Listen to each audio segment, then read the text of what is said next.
Alegria que nós voltamos aqui para novamente cuidarmos dos nossos interesses espirituais, recebendo do nosso Deus as bênçãos que Ele realmente quer que nós tenhamos em nossa vida. E nós vamos então, nesta oportunidade, avaliar coisas tão preciosas que elas podem às vezes exceder ao nosso próprio entendimento. Quando o Senhor Deus quis, em toda a história do passado, levantar a sua credencial diante do povo de Israel para mostrar que Ele era o seu Deus e que coisas grandiosas havia feito para com o seu povo, Ele sempre levantou aquela expressão dizendo: eu sou o Senhor teu Deus que te tirei da terra do Egito. Foi sempre essa expressão. Eu sou o Senhor teu Deus que te tirei da terra do Egito. Foi realmente um fato imenso, de uma projeção enorme na história e por todos os tempos, para que o nome de Deus fosse realmente engrandecido.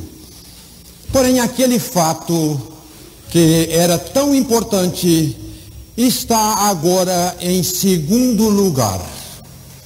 É uma coisa importantíssima para nós considerarmos.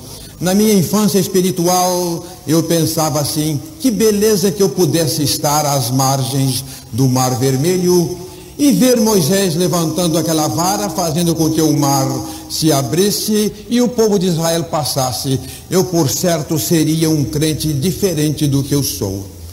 Mas foi uma grande ingenuidade minha. Eu não vi a travessia do Mar Vermelho, mas eu vi coisas muito mais extraordinárias do que a travessia do Mar Vermelho. Aquilo ficou em segundo plano, embora fosse grandiosa a sua notícia. E quem nos diz isto é a própria palavra de Deus. No livro do profeta Jeremias, no capítulo 23, os versículos 7 e 8.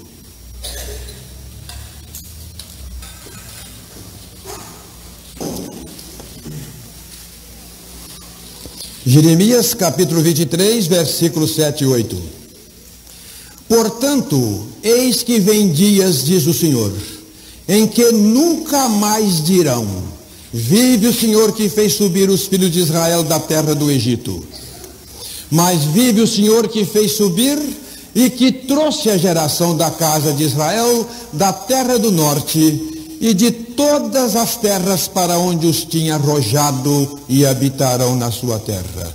Eis que vem dias, diz o Senhor, em que nunca mais dirão: vive o Senhor que te tirou da terra do Egito. Mas vive o Senhor que te tirou da terra do norte e de todas as terras para onde os tinha arrojado, e habitarão na sua terra.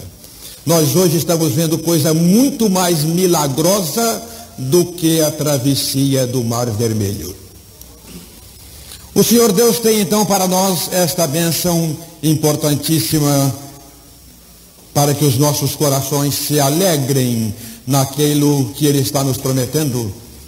Desde ontem estamos ouvindo a resposta de Deus para a pergunta que os discípulos fizeram ao Senhor Jesus Cristo, dizendo: que sinal haverá da tua vinda? Então Ele disse: aprendei a parábola da figueira. Quando os seus ramos forem inteiros e brotarem folhas, sabeis que o verão está próximo. E assim, quando virdes acontecer todas estas coisas, sabei que o Filho do Homem está às portas. E em verdade eu vos digo que não passará esta geração sem que estas coisas aconteçam. Os céus e a terra passarão, mas as minhas palavras não hão de passar. Porém, daquele dia e hora, é só o dia e a hora que ninguém sabe. Mas o tempo nós somos intimados a saber, para que o Senhor também não nos lance em rosto a expressão que lançou no rosto dos fariseus, dizendo: hipócritas, sabeis diferenciar a face dos céus e não conheceis os sinais dos tempos? Nós temos que conhecer os sinais dos tempos, porque a misericórdia do Senhor realmente traz isso para nós. E o livro do profeta Amós registra também este esforço divino do Senhor a favor das nossas almas, dizendo no capítulo 3, versículo 7, certamente o Senhor Jeová não fará coisa alguma sem antes revelar os seus segredos aos seus servos, os profetas. Ontem nós ouvimos pela palavra de Deus a maravilhosa posição em que o povo de Israel se encontra no contexto da nossa história. E repetindo aqui, hoje vimos que muitos não estiveram aqui, aliás, não sei se foi no sábado ou se foi ontem a pergunta, mas muitos não estiveram aqui na noite de ontem. Então ontem nós chegamos a uma conclusão abalizada pelas Escrituras Sagradas de que realmente a nossa posição é grandiosa diante de Deus e que não existem duas histórias, uma de Israel e outra da igreja. A história é uma só. Todos os que são da fé são filhos de Abraão. Gálatas 3, versículo 7. Todos os que são da fé são benditos com o crente Abraão. Gálatas 3, versículo 9. E se sois de Cristo, então sois descendência de Abraão e herdeiros conforme a promessa. Gálatas 3, versículo 29.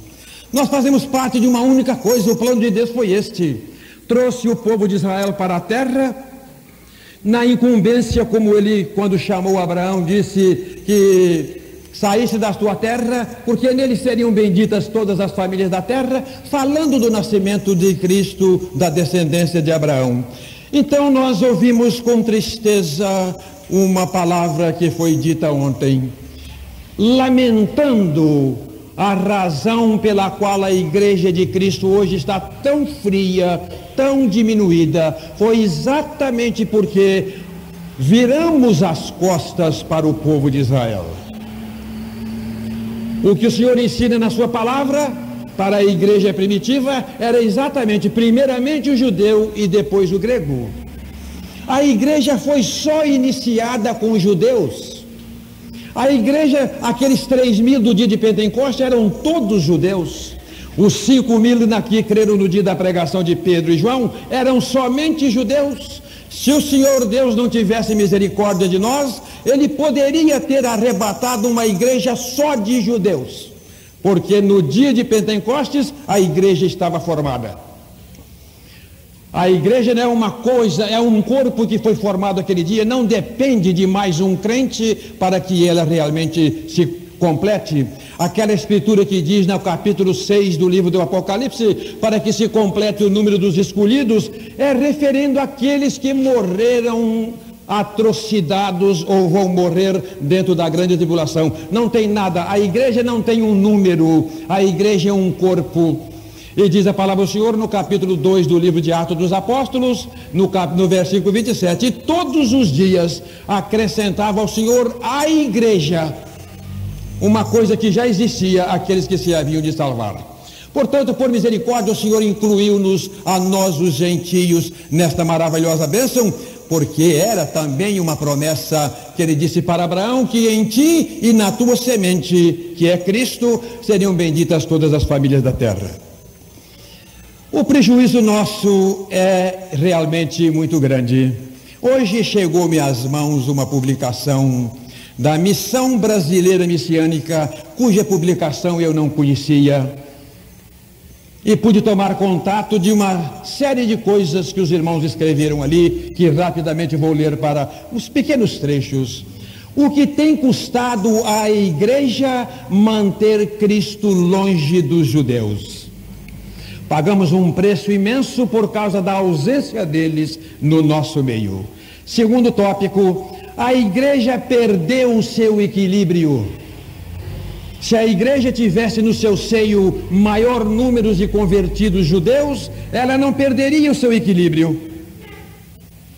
Não estaria exatamente pendendo para o lado de um sentimento simplesmente gentílico, e a presença de Israel e as suas experiências manteria o equilíbrio. E diz assim a última frase daquele tópico: quando os homens invertem a ordem divina, eles podem ter certeza de que sofrerão as consequências da sua tolice.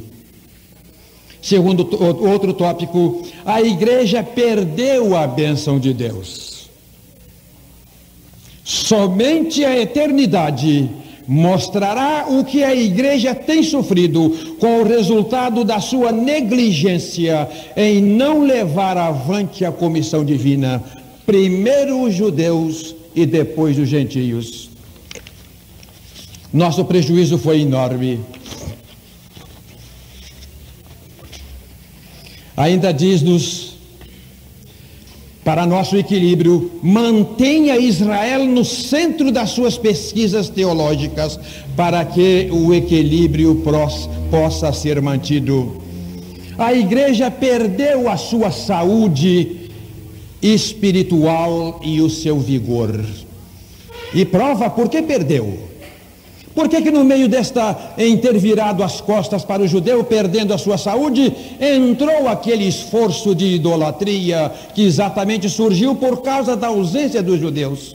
Porque se os judeus estivessem em maior número no meio da congregação, eles nunca permitiriam que a idolatria entrasse no meio da igreja de Cristo e separasse exatamente e formasse um reino cujo Papa se diz o vice-gerente de Cristo aqui na terra. Foi a enfermidade da igreja que permitiu essa distorção. Aliás, a enfermidade da igreja por causa da ausência de Israel, porque Israel voltou são, curado do cativeiro de Babilônia, quando Sadraque, Mesaque e Abednego, dando as suas vidas diante do Senhor, não se ajoelhou diante de um ídolo. Israel não tolera ídolo. Se houvesse mais judeus no meio da igreja, as nossas próprias festas de Natal não seriam uma blasfêmia que infelizmente são. Temos colocado a idolatria dentro do nosso templo, fazendo presépios, bezerros e carneiros, abusando das coisas de Deus, porque não tem judeus no nosso meio. A igreja não pregou para os judeus. Viramos as costas para este povo. A enfermidade veio e a doença é esta. E parece que crônica. A igreja perdeu a sua unidade doutrinária. Por que no meio da igreja tem tanta coisa diferente? Porque hoje há coisas que não têm razão de ser, mas ela perdeu. Porque se houvesse judeus no meio da igreja, a ideia do pós-milenismo e do amilenismo nunca teriam acontecido, porque o judeu é por natureza pré-milenista, porque a Bíblia é pré-milenista. É a igreja que vai ser arrebatada antes, depois virá o castigo para os que ficaram, e o milênio seguirá inevitavelmente isto. Mas confundiu a igreja, porque não tem judeu no meio da igreja. Nós não pregamos o evangelho para os judeus. A falta é essa, a igreja enfermou-se e perdeu a unidade da sua doutrina. A igreja perdeu o seu zelo. Esta apostila o irmão tem para distribuir para os que quiserem. A igreja perdeu o seu zelo, porque o judeu é zeloso. Então diz aqui, quem já viu um judeu fazer alguma coisa sem que naquela coisa não tenha colocado todo o seu coração? O judeu é zeloso. E Paulo disse que tem zelo de Deus, mas sem entendimento. Mas é zeloso. O que faz leva ao fim. Não é como aquela igreja que teve que receber do Senhor aquela sentença: vede de onde caíste, deixaste o teu primeiro amor. O judeu que entra para o evangelho, ele é um pregador do evangelho. Ele faz questão de levar esta mensagem aos outros. Mas nós viramos as costas, primeiro o gentio e depois o judeu, quando a Bíblia diz primeiro o judeu e depois o grego. Para terminar, a igreja perdeu o respeito e a amizade pelo povo de Israel. Irmãos, só para testemunhar uma coisa, não precisa ninguém responder. Eu vou ver no semblante de muitos irmãos aqui, que ouviram e aprenderam, como eu ouvi e aprendi, uma tremenda blasfêmia contra o povo de Israel, para querer mostrar que é um povo maldito, um povo rejeitado de Deus, quando o Senhor Deus mesmo diz na sua palavra, do amor que ele tem pelo seu povo, e o julgamento das nações. Eu espero voltar ao pensamento, o julgamento das nações que vai ser realizado no Vale de Josafá, quando o Senhor Jesus Cristo vier, e nós naquela época já estaremos voltando com ele. vai ser por causa do meu povo, diz ele no livro de Joel, no capítulo 3, versículo 2, a minha herança Israel e a minha terra que eles repartiram entre si. Mas viramos as costas, só lembramos de Jerusalém pelas 18 igrejas de idolatria que tem desde a praça onde Cristo saiu até o Monte do Calvário. Eu desejei em muitos tempos viver Jerusalém, mas eu não quero ver uma Jerusalém idólatra. Eu gostaria de ver uma Jerusalém crente, uma Jerusalém que tivesse esperança na vinda do Messias, mas lá só tem hoje ainda, infelizmente, a mesquita de Omar, em cima do lugar que vai ser construído o templo, e o resto todo é só mentira, é só idolatria, mas o mundo está pagando milhões de dólares pelo turismo de ver estas coisas que Satanás está oferecendo dentro de Jerusalém. Nós aprendemos a odiar os judeus. Nós fomos ensinados, estou voltando àquilo que dizíamos, e vou ver no semblante dos irmãos que aprenderam o que eu aprendi. Infelizmente aprenderam. Eu não quero dizer todos, mas quase todos nós aprendemos. Nós aprendemos a seguinte blasfêmia, a seguinte afronta. Nós perdemos o respeito para o povo de Israel. Quando alguém pisa no pé um do outro, diz o seguinte: o de baixo é meu e o de cima, quem se lembra o resto?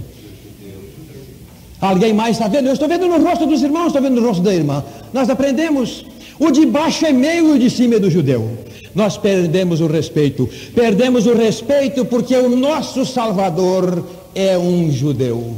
Eu simplesmente, com liberdade espiritual, sugiro que no lugar onde diz aqui nesta apostila que Jesus foi um judeu, não, senhores, Jesus é um judeu.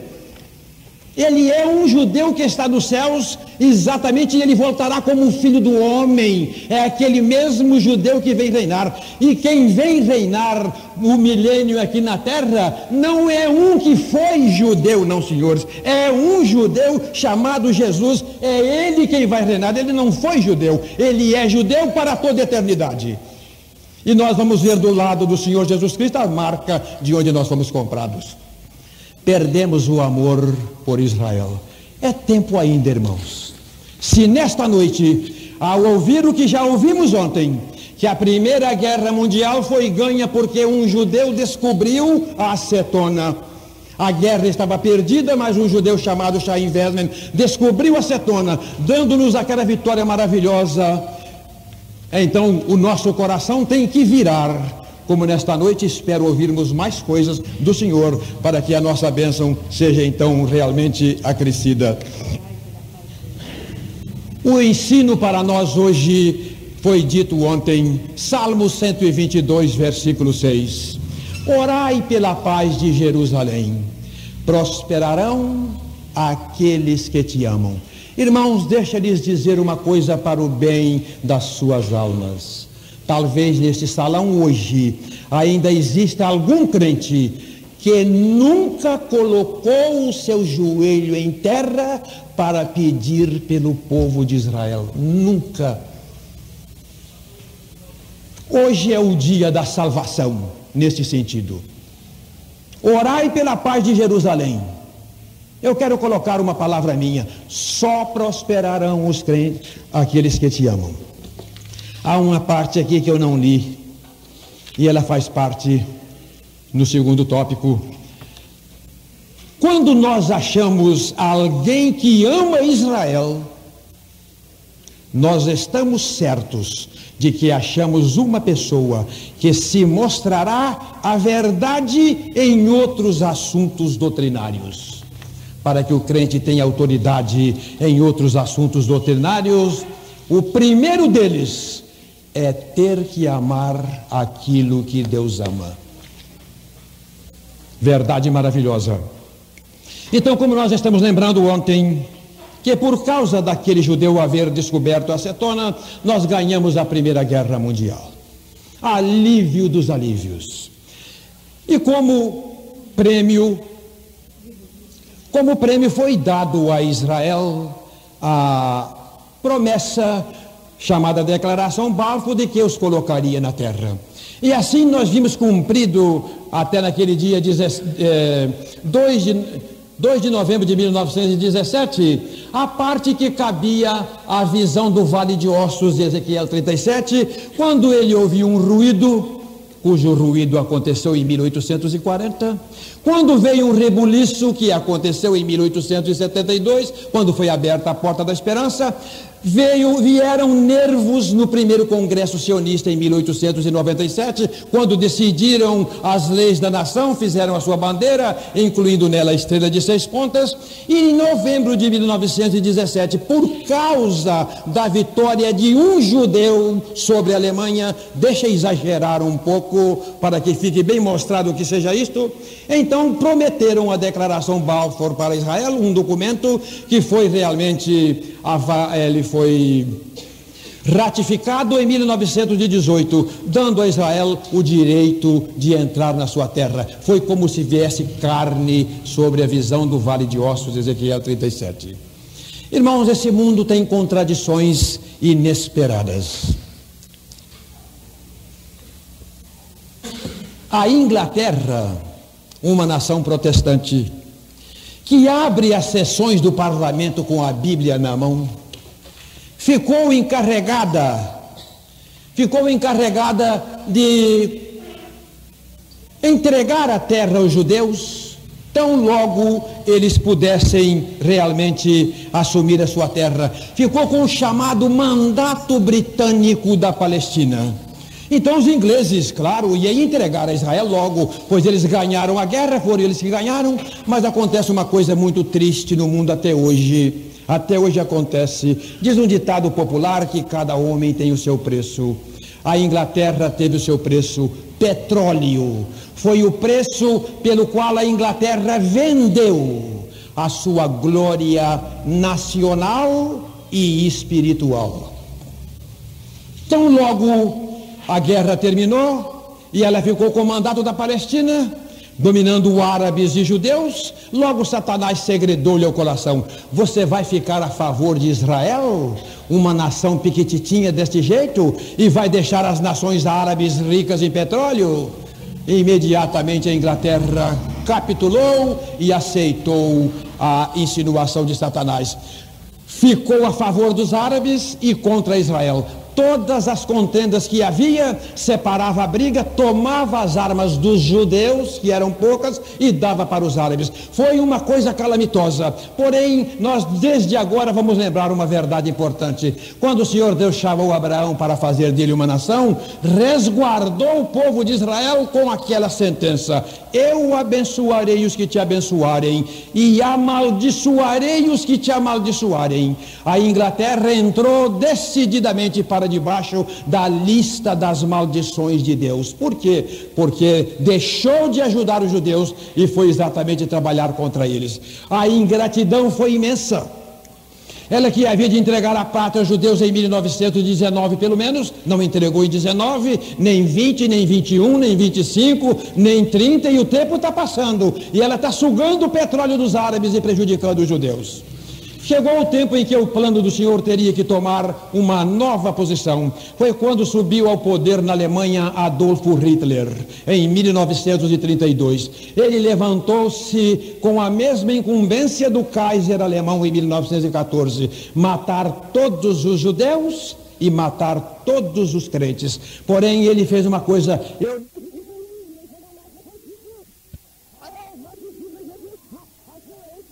depois que a guerra acabar, então nós vamos começar a matar os judeus agora, e vamos nos preparar para isto. Hitler foi crescendo no governo da Alemanha com este intento maligno. Começou a tirar dos judeus todo o direito das melhores profissões. O judeu não podia ser médico, engenheiro, dentista. Ele não podia ter essas profissões, tinha que ser as profissões mais humildes.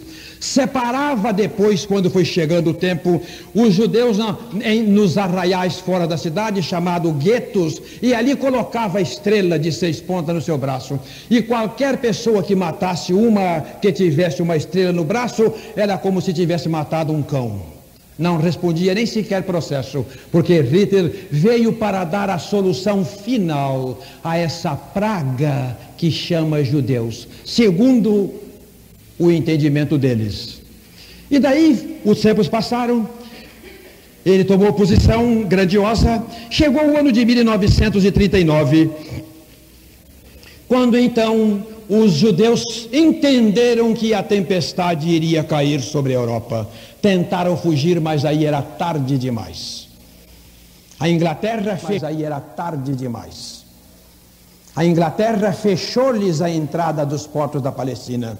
Os que tentavam entrar eram metralhados, eram mortos, colocando seus pés na própria terra da promessa. Não deixou entrar, publicou uma lei chamada White Paper, que quer dizer o papel branco, só deixando entrar 15 mil judeus por ano na terra da Palestina. Quando mais tarde nós vamos ver na história que só o campo de Treblinka, um campo de extermínio chamado Treblinka, só um, e eram 20, só um matava mais ou menos 15 mil por dia. A Inglaterra só deixava entrar 15 mil por ano. Ela levantou-se contra o plano de Deus. Ela não quis ouvir a palavra do Senhor, que disse: eu os tirarei de todos os lugares e levarei a sua terra e farei deles uma nação dos montes de Israel. A Inglaterra quis impedir o plano divino através dos séculos. E como os judeus não tinham para onde fugir, o Brasil recebia realmente uma cota de imigração de judeus, mas era pequena. Então tinham que fugir muito além daquela cota. E os navios saíam pelo mundo à procura de abrigo. Um destes navios percorreu todos os portos da América do Sul, pedindo misericórdia que os deixasse entrar, mas ninguém deixou entrar. Chegou um dia nos portos da nossa pátria, e ali pedindo misericórdia que deixasse desembarcar. Eram 2.200 judeus somente. Deixassem, tivesse misericórdia, a Inglaterra não os deixaria entrar, os alemães os mataria. Por misericórdia, tem misericórdia de nós, são 2.200 judeus. O nosso governo, que era antissemita, não deu entrada aos 2.200 judeus. As mulheres, quando viram desesperadas, não tendo para mais aonde apelar, pegava os seus filhos de 2 anos para baixo e jogava pelo navio para quem quisesse pegar, porque uma criança de 2 anos, desta criança não é exigida a cidadania. Então tem muito judeu no Brasil que não sabe nem quem é seu pai nem sua mãe. Foi jogado porque sabia que ou o inglês os mataria, ou os alemães também os liquidaria nos mares. E a ira de Deus pesou em cima da nossa pátria. Uma nação que tem 8.500.000 quilômetros quadrados de terra, não teve lugar para abrigar 2.200 judeus. Eu amaldiçoarei os que te amaldiçoarem. A sentença de Deus pesou tremendamente em cima da nossa pátria. Nas poucas viagens que eu e a minha esposa temos feito, quando nós viajamos vendo os imensos campos do oeste de São Paulo, quando nós caminhamos para o norte do estado de Goiás, quando descemos para ver Santa Catarina e Rio Grande do Sul, e como vamos visitar até o nordeste mesmo de avião, eu olho e fico me lembrando, eu não me esqueço lá de cima, de 2.200 judeus que essa imensa pátria deixou para morrer nos mares ou sob a metralhadora dos ingleses. Amaldiçoarei os que te amaldiçoarem. É a sentença de Deus e não falha. A guerra explodiu em 1939. E uma coisa que eu vim saber em 1975, claro que ninguém soube antes, a menos que tenha sido revelado este segredo. Lendo o jornal O Estado de São Paulo, Júlio Mesquita Filho, que era o presidente daquela época, revelando os seus segredos do passado, disse: olha, hoje, 1975, estaríamos comemorando o 30º ano da nossa derrota na Segunda Guerra Mundial. Alguém veio, por que derrota? Não foi a vitória nossa? Estaríamos comemorando a derrota, porque o presidente da República, o ministro da Guerra e o chefe do primeiro exército queriam levar o Brasil a guerrear a favor da Alemanha, do Japão e da Itália. Mas alguém levantou, uma outra pessoa levantou: vamos fazer uma coisa, vamos ver se temos petróleo que dá para combatermos, Porque o americano vai cortar o petróleo. É só nós entrarmos contra ele, vai cortar e nós não temos petróleo. Então realmente saíram alguém fazendo a sondagem do petróleo e voltaram com a notícia: não podemos ser aliados da Alemanha porque nós não temos petróleo para mais do que 3 meses. Bendita pobreza! O dia bendito que o Brasil era pobre. Deixou de cometer a sua mais tremenda loucura. O Brasil ia entrar exatamente como a Inglaterra entrou, em toda a fúria diabólica contra o povo de Israel, mas era pobre. Ah, irmãos, hoje que nós já retiramos dos nossos poços petrolíferos mais de 450 mil barris por dia e temos uma produção satisfatória de álcool para os nossos carros. Hoje nós estamos caminhando para a libertação do petróleo. Um novo sentimento está crescendo em nosso coração, desagradável e condenável. Bendito o dia em que o Brasil era pobre. Não podendo entrar na guerra, o governo brasileiro comunicou a Hitler que não podia entrar na guerra.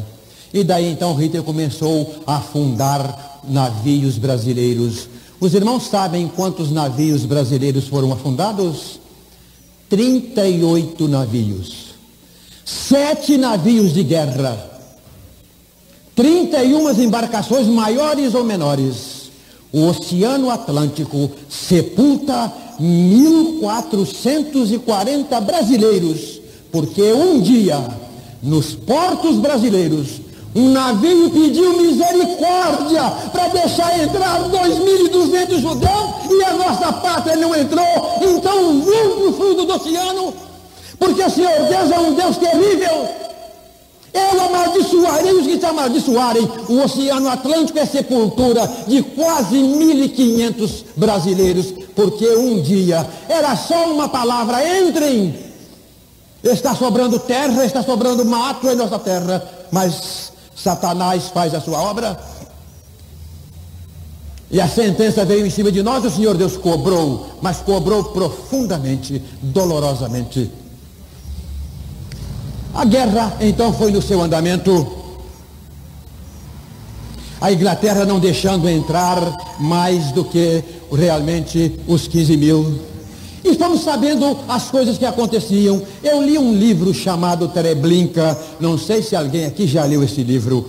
Treblinka, o campo de Treblinka. Eu quase morria quando eu li aquele livro. Eu tinha que largar a minha cadeira, sair para a rua. Eu nunca vi tanta crueldade.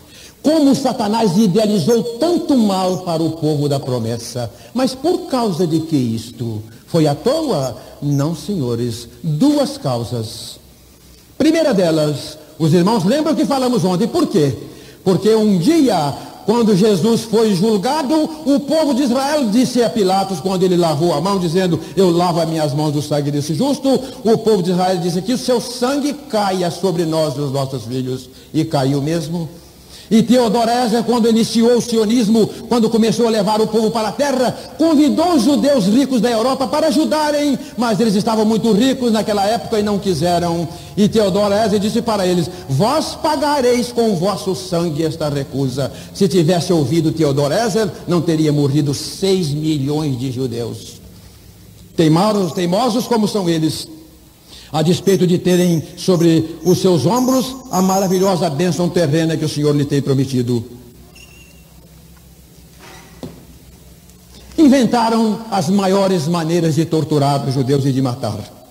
Chegaram à conclusão que um judeu não valia uma bala de fuzil. Tinha que matá-los de um modo coletivo. Não era possível gastar uma bala de fuzil com um judeu, né? É demais, um judeu não merece isto. É tão baixa essa qualidade de povo, é um povo tão renegado e maldito, não merece uma bala de fuzil sequer. Idealizando coisas, chegaram aos campos de extermínio, onde fizeram salões muito grandes, e ali então colocava as pessoas para serem asfixiadas, às centenas e talvez até às milhares. O campo de Treblinka, por exemplo, o que eu li, consta o seguinte: os judeus eram apanhados em qualquer parte da Alemanha, naqueles guetos já separados, e eram levados para a Polônia, onde era o campo de Treblinka. E ao chegar ali, todas as pessoas, os mais velhos, todas as pessoas, de todos eles era tirada a roupa, o chapéu, a bengala do aleijado, tudo, a chupeta do bebê que estava gosmenta, 10 dias sem beber água e sem comer, numa situação dificílima.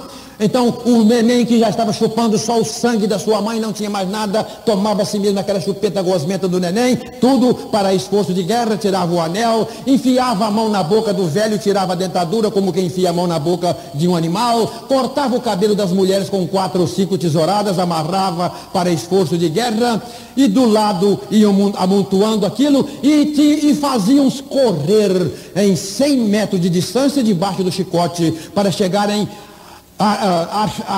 ofegantes. O termo me parece que não seria bem esse, mas não tem importância. Então, na ânsia de respirar um ar puro, eles entravam e eram espremidos nus naquela câmara de gás, onde entrava a mãe com seu bebê no braço, entrava e enquanto cabia era empurrado e depois fechava aquele portão que não vazava coisa alguma, ligava o monóxido de carbono, o motor e mais um veneno, e dentro daquele salão começava a cena mais dramática e indescritível que se possa pensar. As primeiras vítimas eram as criancinhas que caíam das mãos das suas mães. Claro que naquele anseio de respirar um oxigênio e levantando, esbarrando no outro, a criancinha caía, imediatamente o chão estava molhado de crianças esmigalhadas e ensanguentadas. Virou aquela massa humana uma coisa tremenda, e aos gritos que ninguém ouvia, os mais fortes quebrando as costelas das mulheres, subindo na ânsia de viver, remexendo aquela coisa tremenda, uma coisa pavorosa ao estertor, os olhos a esbugalhar-se, a arrebentar nas órbitas, de tanta ânsia de receber um oxigênio que não tinha, mas a porta não abria, e aquela cena ia continuada, ia tremenda, até que se findava, e um alemão olhava pelo buraco da fechadura e viu que aquilo não estava mexendo mais. Uma verdadeira cena do inferno.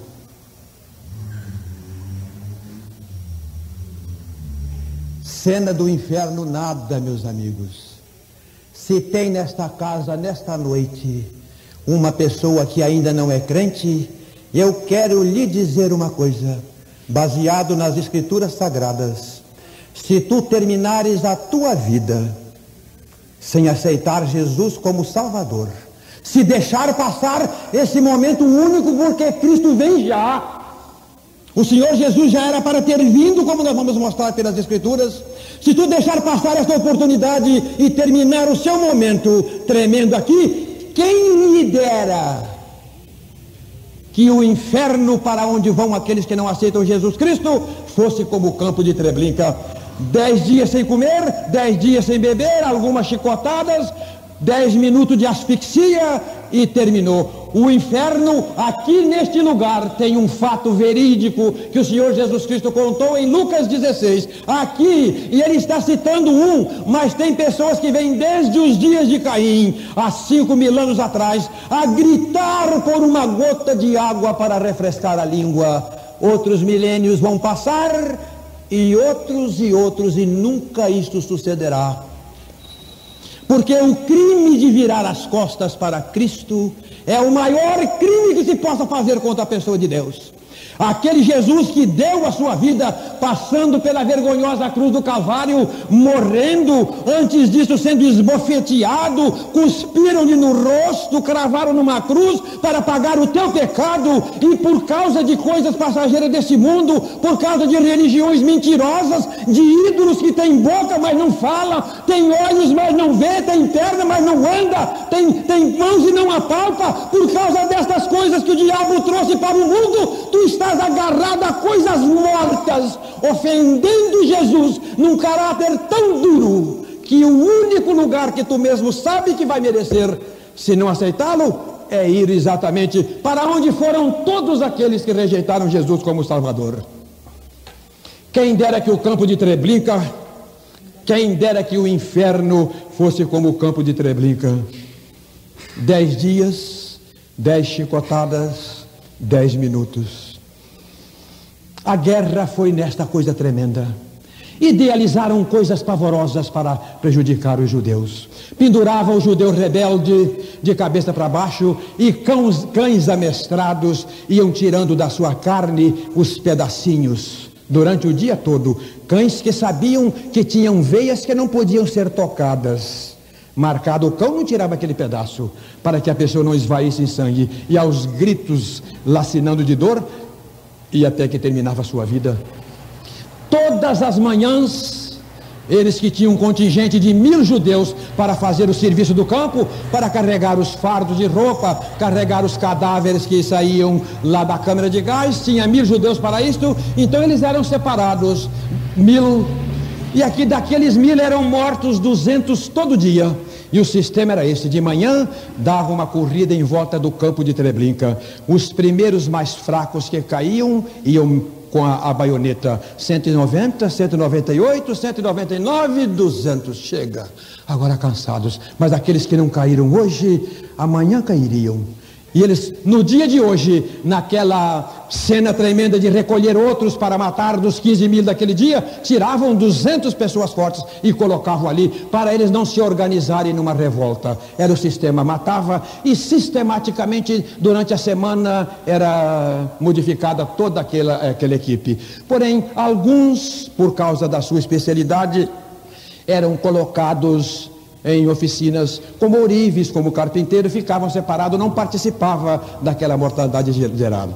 Um dia um moço foi separado para o serviço pesado no campo de Treblinka, e quando foi à noite encontrou com seu pai, que já estava lá, ele não participava daquilo, ele era carpinteiro, e o pai, quando viu seu filho: meu filho, você está aqui? Ah, meu pai. O senhor está vivo ainda, meu pai?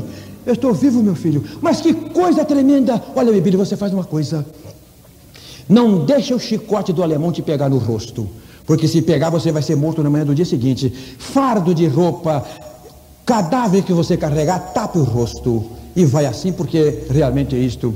E numa certa tarde, ele fez aquilo por uns dias. Uma certa tarde chegou à porta, junto do seu pai, naquela barraca que tinha como único recurso sanitário um tambor num canto e outro no outro. Então disse: meu pai, eu fui atingido no rosto. Olha aqui, meu pai, eu fui atingido. O velho, assustado, disse: não foi não, meu filho, não foi não, querendo ajudar o filho. Não foi não, meu filho. Foi sim, meu pai, olha aqui o vergão, eu fui atingido no rosto.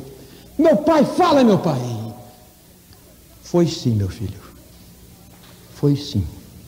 O filho agarrou o pai e disse: meu pai, Deus não existe.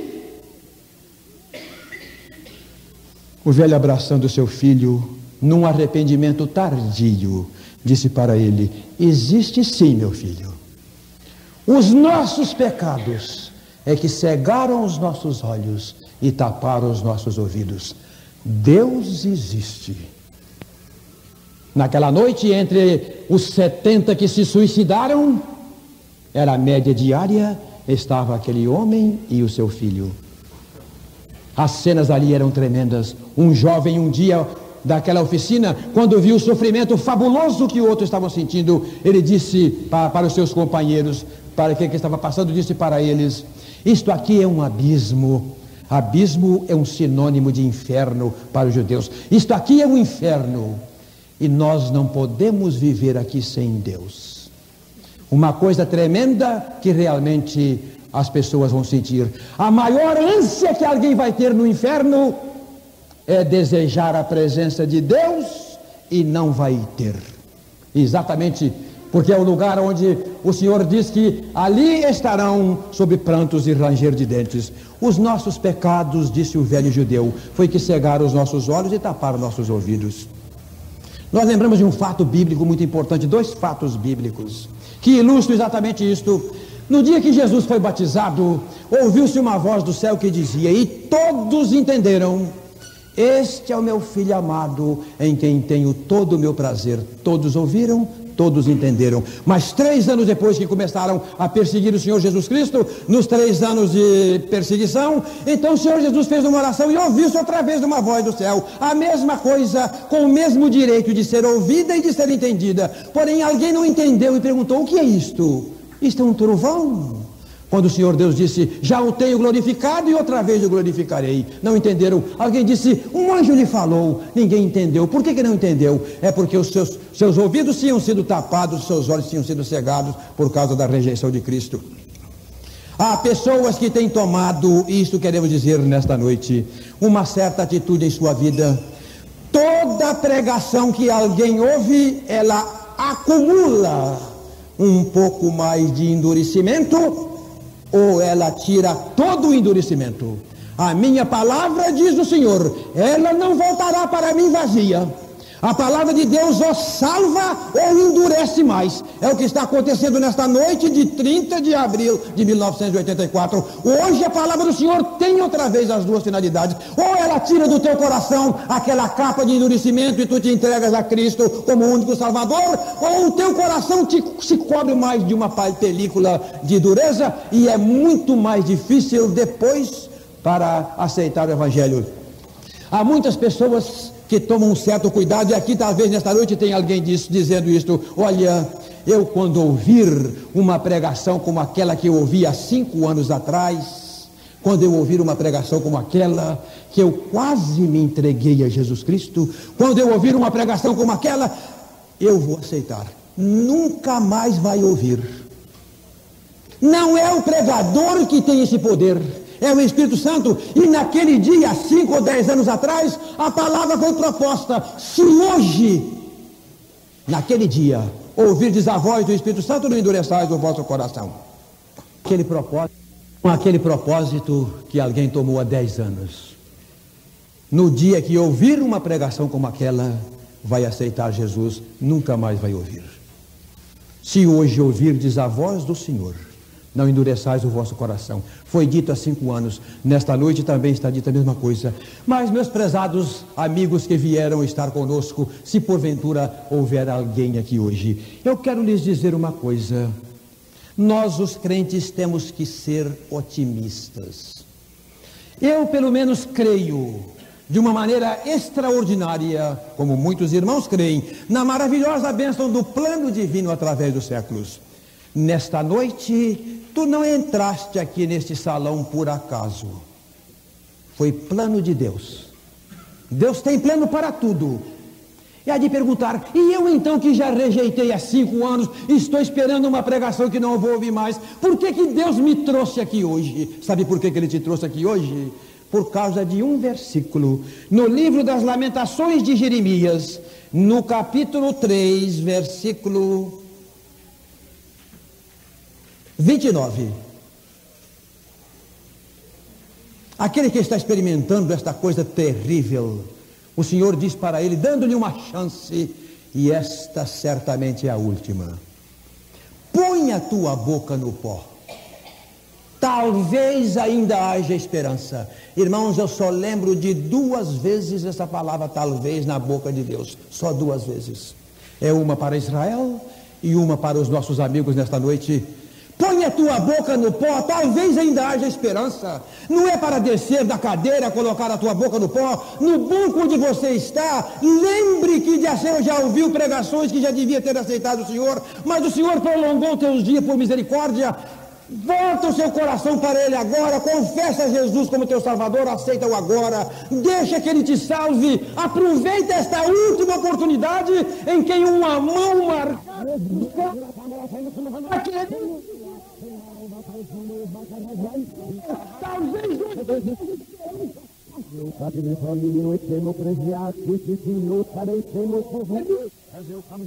agora, porque agora talvez haja esperança.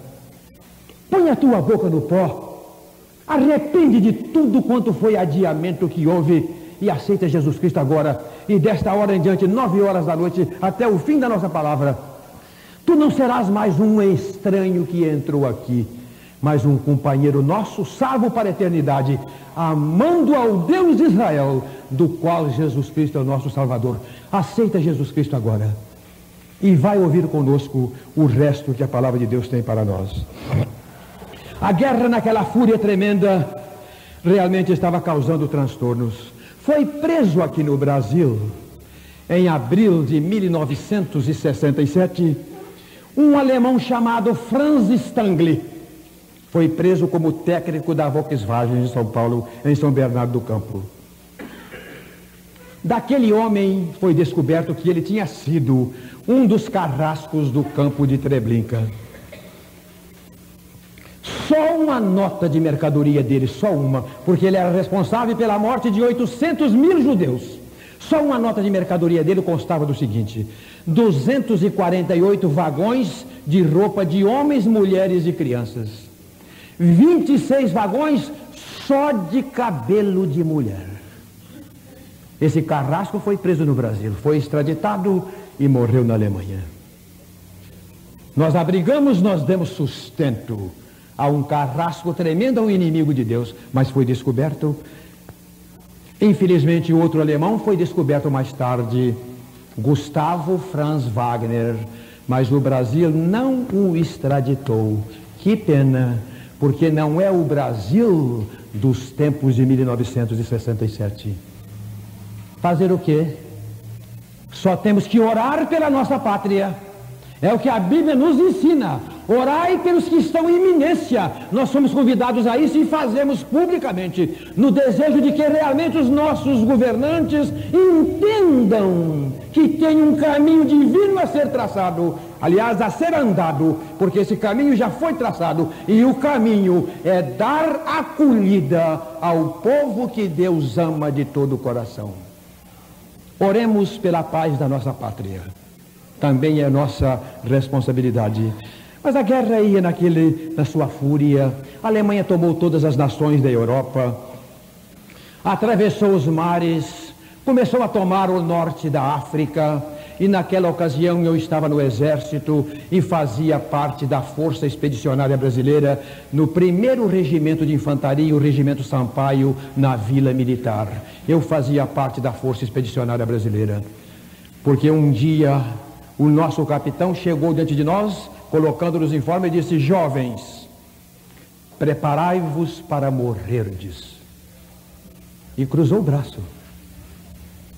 Ou se não para matar. Oh, duas coisas que me feriram. Eu não senti realmente que seria uma vida honrosa, aliás, uma morte honrosa, terminar por um estilhaço de granada ou por uma baioneta. E não senti, aliás, senti-me horrorizado de pensar que eu teria que matar alguém. Como aquele dia foi triste para mim, o dia triste. Porque o Regimento Sampaio, disse o capitão, vai fazer parte do 1º escalão da Força Expedicionária Brasileira. Todas as noites, eu e todos os meus companheiros, que tinham como eu a mesma dificuldade diante da guerra, íamos à Rua Larga para ver um mapa do tamanho deste aqui, lá na Rua Larga, no prédio da Light. Ontem, no norte da África, anteontem os alemães estavam ali. Ontem já estava aqui, hoje já está aqui. Os alemães tomando o norte da África, e os alemães ganhando a guerra. Ganhando, e as coisas estavam realmente perdidas para nós. Eu quero deixar aqui uma frase importante. Não foi o governo brasileiro que declarou guerra à Alemanha. Foi o povo brasileiro. Foram os estudantes das academias. Foram as mulheres, a despeito de terem filhos no exército. Foi o povo que declarou guerra, não foi a nossa pátria. Ela foi obrigada a assinar um papel à força. Mas quem declarou foi a população brasileira. E quando a nossa pátria então mostrou-se contrária a todo o povo de Israel, acontecia coisas terríveis. Os nossos embaixadores na Europa, antes que as nações caíssem na mão da Alemanha, eles podiam assinar o passaporte dentro de um certo limite para que os judeus viessem para o Brasil. Tinha uma cota. Eu me lembro de uma noite triste, uma tarde triste, em que chegou na embaixada brasileira em Amsterdã, na Holanda, 150 judeus. Chegaram ali e disseram para o nosso embaixador ali, para o representante: por favor, assine esses 150 passaportes para nós. O último navio para o Brasil sai amanhã cedo. Assina hoje, por favor, assina hoje para nós. O último navio sai, a Holanda não demora a cair. Assina hoje. Eu hoje não posso assinar. Mas, excelência, por que o senhor não pode assinar? É caso de vida e de morte. Amanhã o navio sai, não podemos, não posso assinar. Por que o senhor não pode assinar?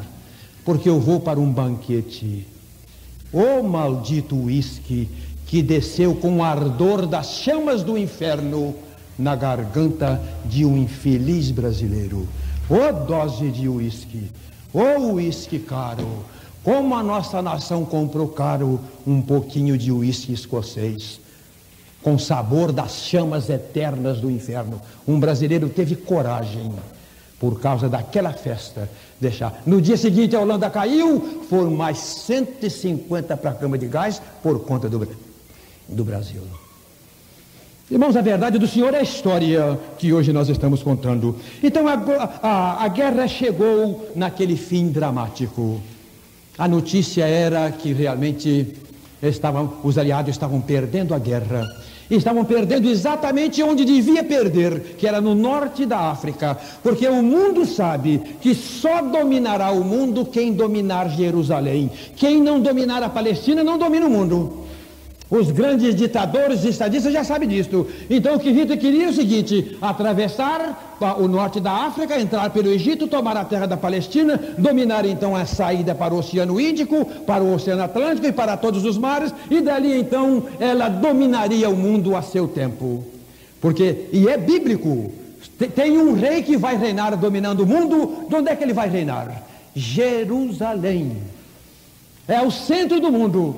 Então, descobrindo isso, o Hitler quis tomar Jerusalém e foi dando as suas voltas pelo norte da África, e a guerra estava perdida mesmo, totalmente perdida, porque não tinham condição. Em Londres reuniu-se novamente aquele almirantado que em 1916 reuniu-se ali para dizer outra vez: ora, nós ganhamos a primeira guerra em 1918, mas a segunda agora nós estamos perdidos.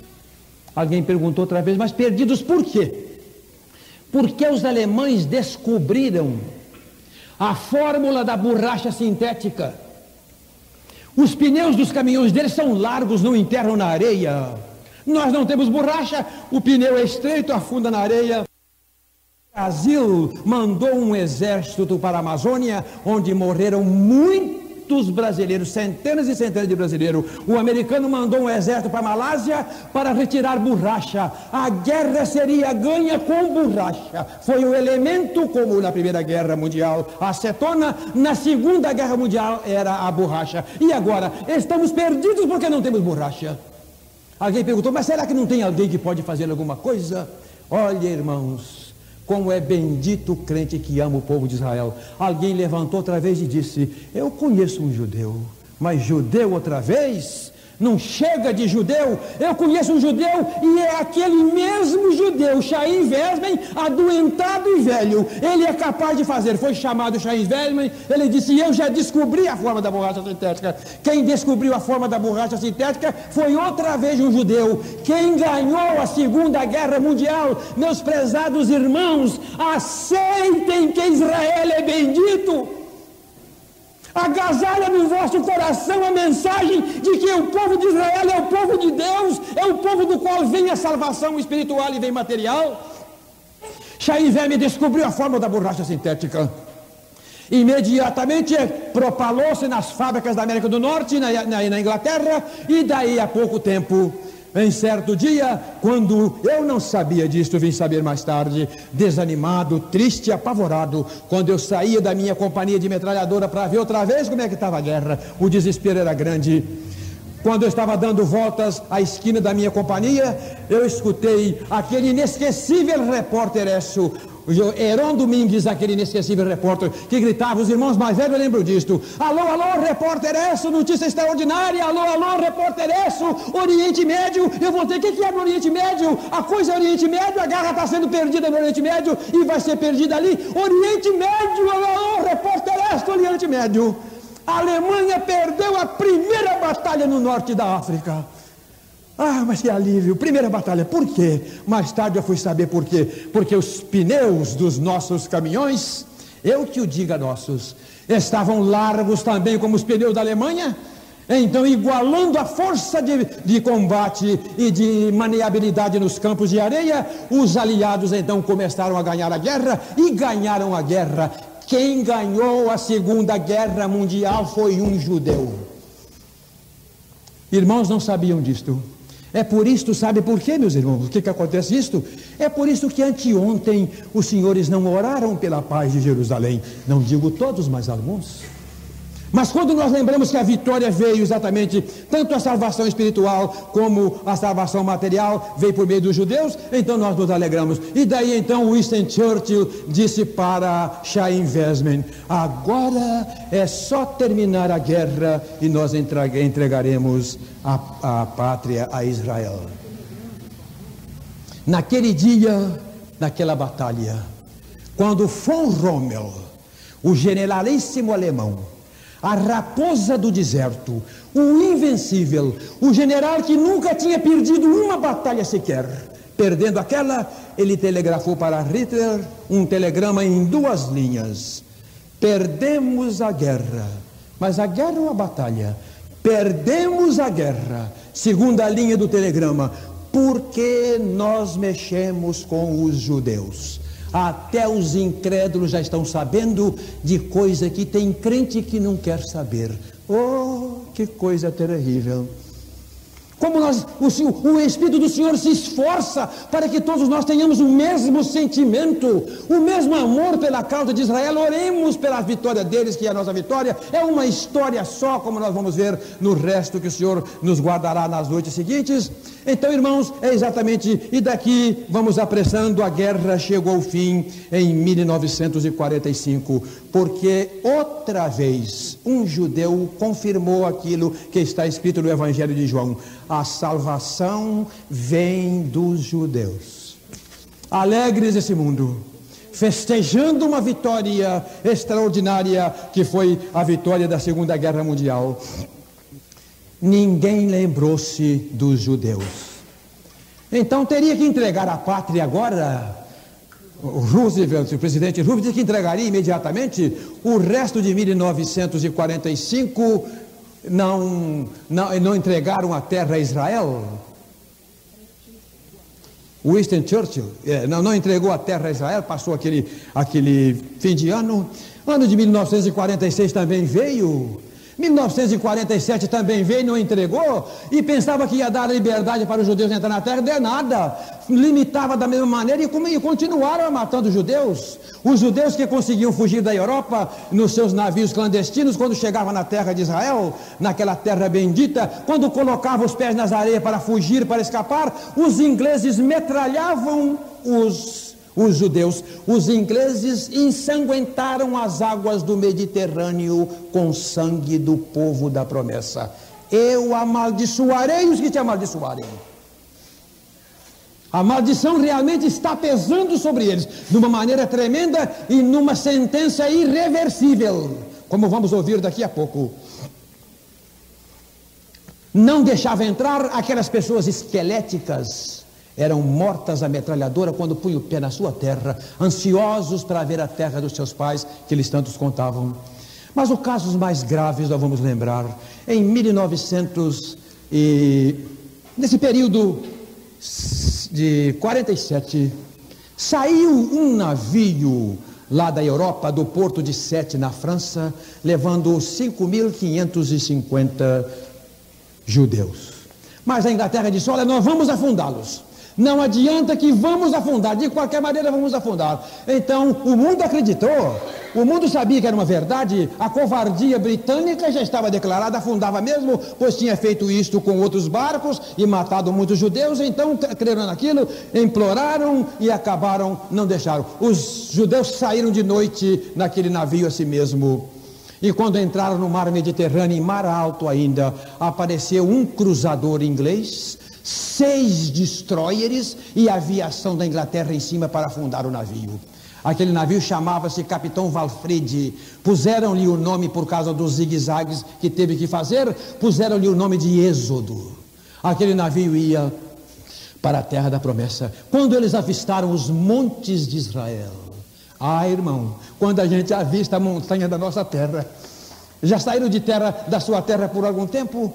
Quando avista as montanhas da sua terra, quando reconhece o pico, aquela alegria de uma terra ambicionada, quando eles viram a terra de Israel, aquela terra que o Senhor Deus disse que eu os tirarei de todos os lugares e farei deles uma nação nos montes de Israel. Quando viram aquela terra, com os seus olhos contemplaram a sua maior ambição, Os ingleses abarroaram aquele navio, fizeram com que arrebentasse o seu casco, entrou água, prendeu todos os judeus, colocaram dentro de outros 3 navios e levaram presos para a ilha de Chipre. Porque o campo de concentração deles em Israel já estava cheio. O outro campo na ilha Maurício, já estava também repleto. Então levaram para a ilha de Chipre aquelas pessoas. E dentro daquele navio chamado Êxodo, isto é que foi duro. E os ingleses sabiam que estavam ali 400 mulheres grávidas, que estavam ansiosas para dar à luz na terra de Abraão, Isaque e Jacó. E a Inglaterra não deixou. Eu amaldiçoarei os que te amaldiçoarem.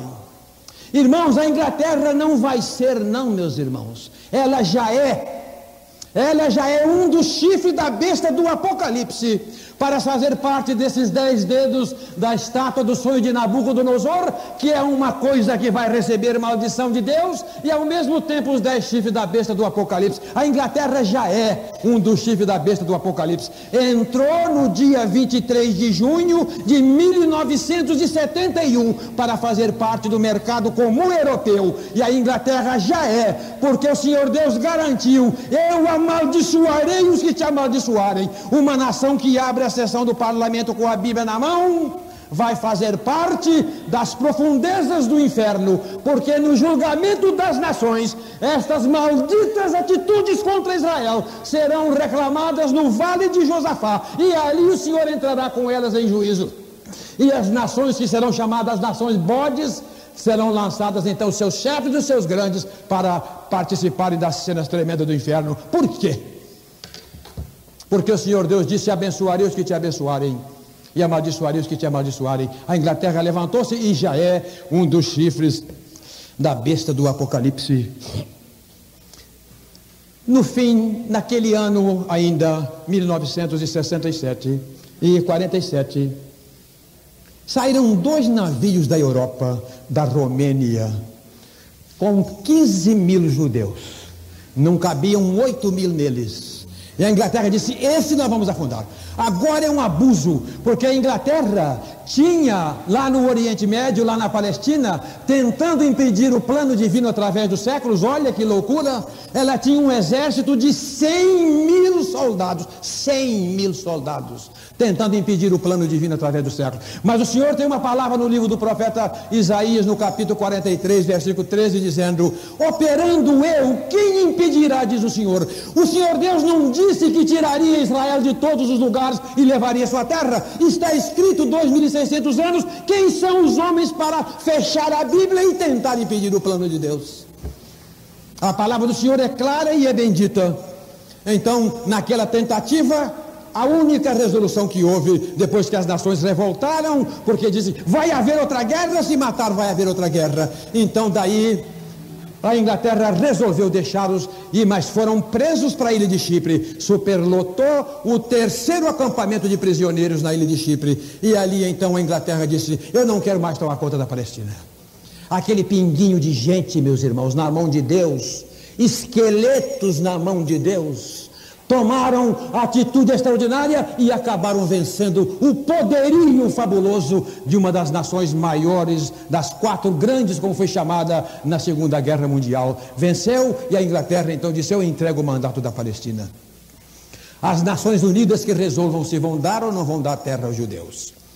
Naquele ano, em abril, aconteceu uma coisa muito simples, praticamente à toa. Mas o Senhor Deus usa coisas fracas para confundir as fortes. 2 jordanianos estavam apacentando suas cabras às margens do Mar Morto, quando uma cabra sumiu, desapareceu. Plano divino através dos séculos.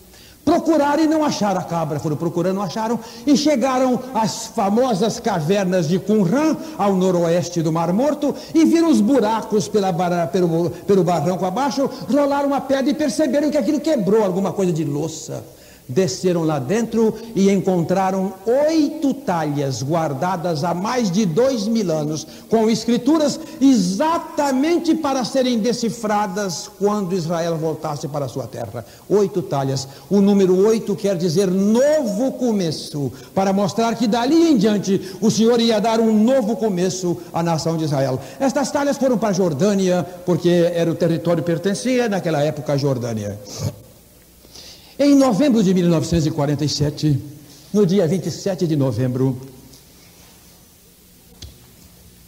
as Nações Unidas tomaram uma atitude tremendamente indigna: decidir se dava ou não dava terra ao povo de Israel, quando o Senhor Deus disse que dá. Olha como o homem nem sei que nome posso dar a isto, como ele afronta as coisas de Deus. Pois se o Senhor Deus disse que dava, por que tem que lançar alguma coisa em votação nesse salão, quando o Senhor Deus já disse que tem? Não tem que dar votação nenhuma. Mas a ONU, então, por ser um órgão que não serve a Deus e serve ao inimigo das nossas almas, então vamos discutir o problema, vamos ver se damos ou não damos terra a Israel.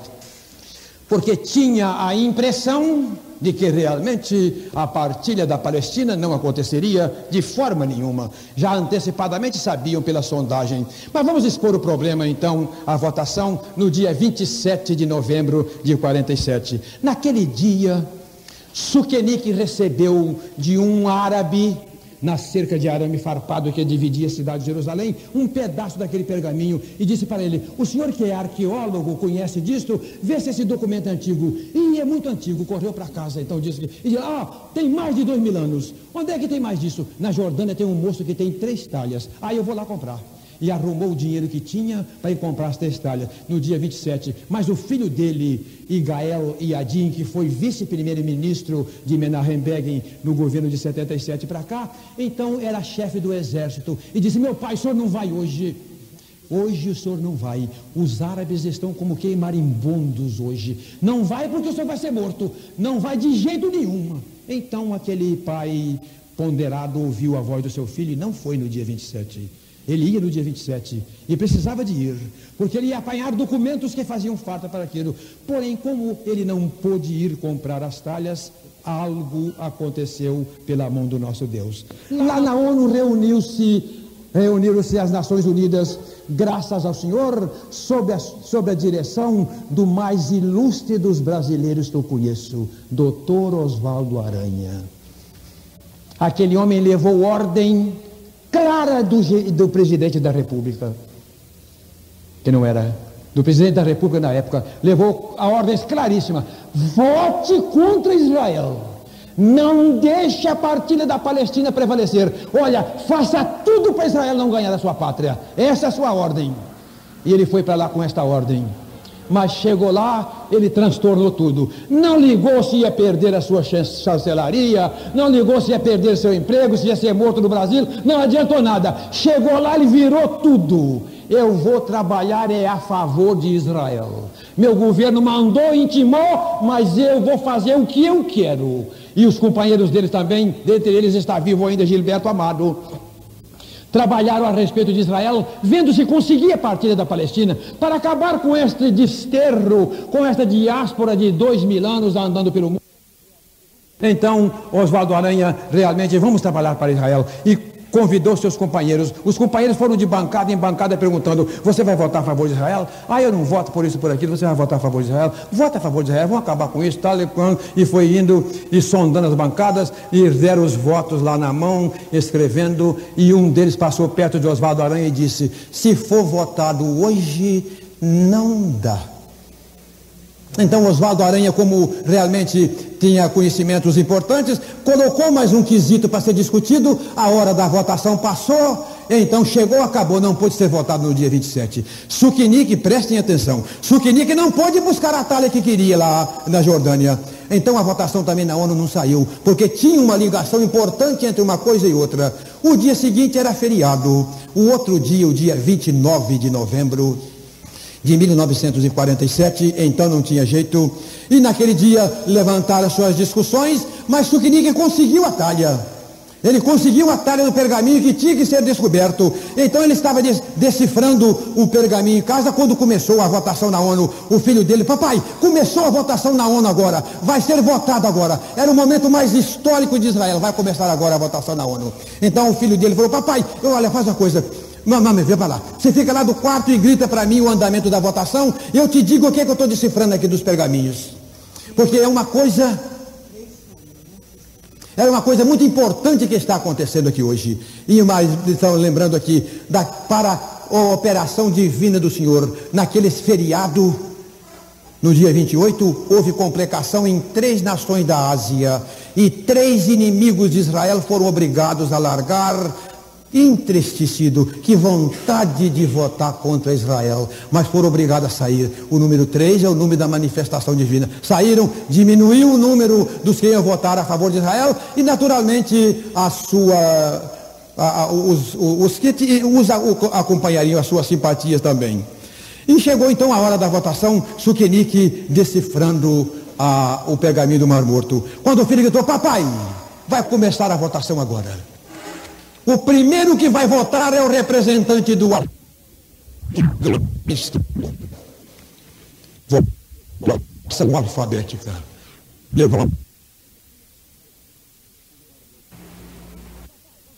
Do Mar Morto. Quando o filho gritou: papai, vai começar a votação agora. O primeiro que vai votar é o representante do Afeganistão. Votação alfabética. Levantou o representante do Afeganistão, e o mundo tem uma superstição: o primeiro voto é que decide. Se for a favor, vai ser a favor; se for contra, vai ser contra. Houve um silêncio extraordinário, uma perspectiva enorme. O que vai acontecer? Levantou o representante do Afeganistão, ajeitou sua gravata, e quando ele está para dar o voto, da arquibancada uma voz gritou de uma maneira imensamente alta. Quando ele está para dar o voto, da arquibancada uma voz gritou de uma maneira imensamente alta: ó Deus, ajudai-nos! Olharam, ele olhou e disse: não. No dia 27 de dezembro de 1979, o Afeganistão caiu nas garras da Rússia. Por quê? Porque no dia 29 de novembro teve coragem de fazer assim com a cabeça, ao invés de fazer assim. Eu amaldiçoarei os que se amaldiçoarem. É por isso que o Afeganistão já perdeu mais de 500 mil pessoas mortas e tem mais de 5 milhões fugidas do Afeganistão. Porque o urso, esse tenebroso inimigo que é o comunismo, esmagou o Afeganistão, e não faria se o Afeganistão tivesse dado o seu voto a favor de Israel. Mas o nosso Deus dos céus anotou: o voto do Afeganistão é não, então amaldiçoarei os que te amaldiçoarem. Sim, mais de 500 mil afegãs já estão debaixo da sepultura, porque o representante deles teve coragem de querer contrariar o plano do nosso Deus, dizendo não quando o Senhor Deus exige sim. E a votação então continuou. O filho então gritou lá do quarto, porque havia uma certa dúvida: papai, a França votou sim. Olha, meu filho, o que eu decifrei nesse pergaminho. Como estas coisas estão mostrando o momento da agora. Isso foi guardado 2000 anos para ser decifrado agora. Olha o que eu decifrei aqui, meu filho. Eu sou como um pássaro que fui enxotado do meu ninho. Eu te dou graças, Senhor, lembrando dos 2000 anos de dispersão. E o velho está ali querendo decifrar aquilo. E votação vem. Chegou a vez dos Estados Unidos, que não havia dúvida, mas inteirava 2/3 da maioria. O filho gritou de lá: papai, os Estados Unidos votaram sim. 2/3 da maioria. Israel é uma nação. O velho gritou: olha, meu filho, o que eu decifrei nesse pergaminho de 2000 anos atrás. Eu fui derrubado, mas ergui-me de novo. Eu te dou graças, Senhor. Naquela hora, meus irmãos, cumpriu-se a palavra de Isaías 66, versículo 8, que diz: onde já se viu tal coisa? Onde já se viu coisa semelhante? Nasceria uma nação num só dia? Nasceria uma nação de uma só vez? Mas Sião esteve de parte e deu à luz a seus filhos. Alegrai-vos por Jerusalém, todos que por ela pranteais. Oswaldo Aranha que saiu com a ata debaixo do braço, guardou numa caixa a votação da ONU, e naquele dia Israel passou uma nação. A figueira brotou da maneira espetacular como brotou, a visão do Vale de Ossos também tomou aquela parte, veio pele sobre aquele corpo que tinha carne, nervos e ossos, e agora, então veio pele, e Israel passou uma nação, exatamente cumprindo a palavra do Senhor, que estava prevista no livro do profeta Isaías. Porém, os homens são covardes, os homens não ouvem a palavra do Senhor. O Senhor já está gritando com essa humanidade há muito tempo. O que está escrito no livro do profeta Jeremias, no capítulo 31, versículo 10, dizendo: ouvi a palavra do Senhor, ó nações. Por que as nações têm que votar contra Israel? Está escrito, Jeremias 31, versículo 10, ouvi a palavra do Senhor, ó nações, e anunciai-a nas ilhas de longe, que aquele que espalhou Israel o congregará e o guardará como o pastor as suas ovelhas. Mas o mundo é teimoso. Ainda deram 6 meses para que Israel se pusesse de pé, na tentativa de que pudessem fazer com que a resolução da ONU caísse, e houve muito esforço, muita coisa para cair, mas não adiantou nada, porque era o Senhor Deus que estava fazendo. E no dia 14 de maio de 1948, no Museu de Artes de Tel Aviv, Davi Ben-Gurion, Golda Meir, Levi Skoll e os grandes de Israel, Chaim Weizmann, ele leu a declaração do Estado de Israel. Uma nação com seus direitos bíblicos, falou daquilo tudo e foi falando da bênção. Um povo pacífico, um povo que não quer guerra, embora amanhã vamos falar sobre isso. Um povo que quer a paz, que é amante da paz, mas o mundo não deixa ficar sossegado. Então, querendo dar a mão àquela nação, e ele levantou uma coisa maravilhosa na declaração do Estado de Israel. Um Estado chamado Estado de Israel, colocado na sua pátria depois de tantos anos de dispersão. E ele disse uma coisa maravilhosa: Israel é um povo que escreveu e deu a Bíblia ao mundo. Esse livro foi só escrito por judeus. Irmãos, como tem ainda crentes que não oram pela paz de Jerusalém? Aqui nesta apostila fala isto. Todas as grandes bênçãos veio por meio do povo de Israel. Eu quero perguntar uma coisa a alguma mãe aqui nesta noite. A senhora que levou seu filho para vacinar contra a paralisia infantil na última vacinação, tem alguma irmã que levou? Por favor, levante a mão. Uma só chega, levou seu filho. Só a senhora? Mas ninguém levou? Muito bem, mas levou. Tem uma testemunha pelo menos. Sabe de que nação é o homem que descobriu aquela vacina? Não sabe. É um judeu. Por quê? Porque a salvação vem dos judeus. O homem que descobriu esta maravilhosa vacina. Onde é que estão aquelas crianças que andavam com a sua perna pendurada no colo da mãe, às imensidades? Onde é que estão eles? Muitos estão crescidos porque não havia aquela vacina ainda. Mas hoje, onde estão eles? Graças ao povo de Israel e ao Deus de Israel, Alberto Seib descobriu a vacina da paralisia infantil, trazendo uma salvação maravilhosa aos olhos dos outros. Mas antes de tudo, do povo de Israel veio a salvação para a nossa alma.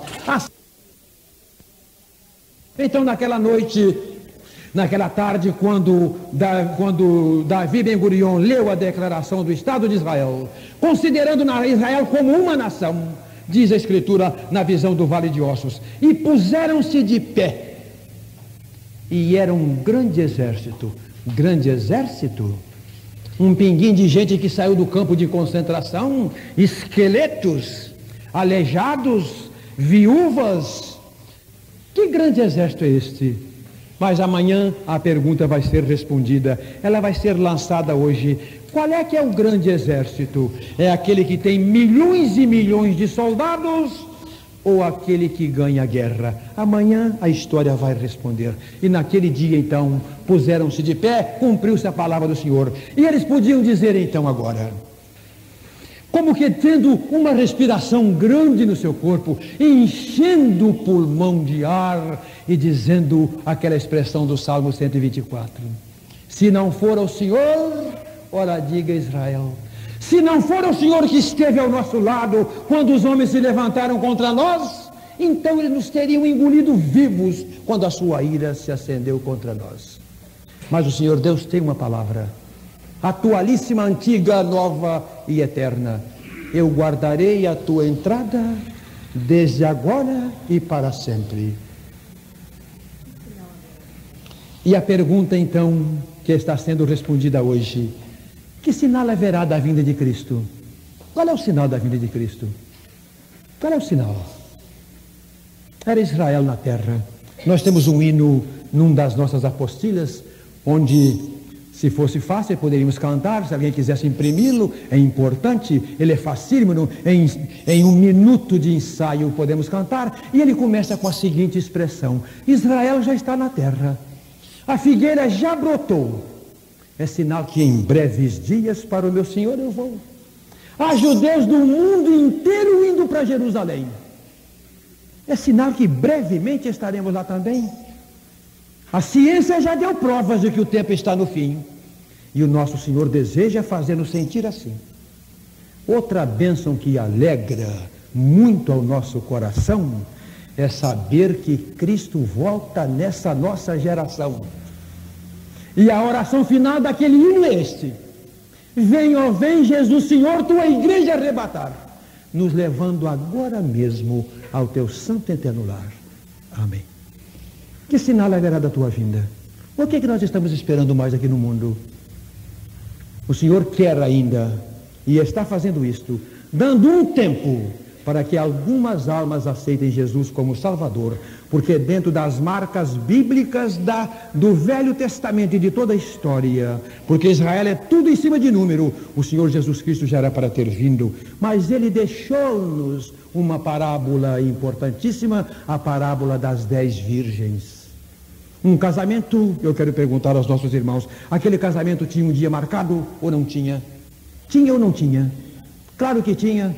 Tinha hora marcada ou não tinha? Tinha. Se ele não tivesse hora marcada, ninguém sabia que tardou. Só se sabe que um ônibus tardou quando ele tem a hora, vai passar às 11 horas. É só depois que da hora marcada que sabe. Então o noivo tardou. Por que o noivo tardou? Por interesses maravilhosos lá.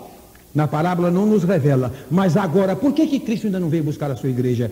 É para cumprir o que está escrito no capítulo 2 no capítulo 3 da segunda carta do apóstolo Pedro, versículo 9, dizendo: Deus não retarda a sua promessa, embora alguns a tenha por tardia, mas ele é longânimo para convosco, quer dizer, espicha, ele é longânimo para convosco, não querendo que alguns se percam. O Senhor Deus está dando as últimas oportunidades, mas graças ao Senhor, que quando nós temos ouvido essa palavra bendita, alcançando alguma alma para o Senhor, nós alegramos, graças ao Senhor que Ele não veio. E para prevenir o nosso coração, Ele deixou escrito na carta de Tiago, no capítulo 5, versículo 8, dizendo: sede vós também pacientes. Eu sei que era para ter vindo, mas tenha paciência, sua ainda, trabalha ainda, anima outros irmãos ainda, ajuda outros irmãos também a procurar outra pessoa. Sede vós também pacientes, sabendo que Cristo já era para ter vindo. Sede vós também pacientes, fortalecei os vossos corações, porque já a vinda do Senhor está próxima. Que o Senhor então nos abençoe, irmãos, num renomado amor pela terra de Israel, pela sua pátria, por aquela pátria da qual nasceu o nosso Salvador. E que nesta noite seja pelo menos a primeira noite em que alguém, colocando o seu joelho em terra, cumpra a palavra do Salmo 122, versículo 6, orai pela paz de Jerusalém. Prosperarão aqueles que te amam.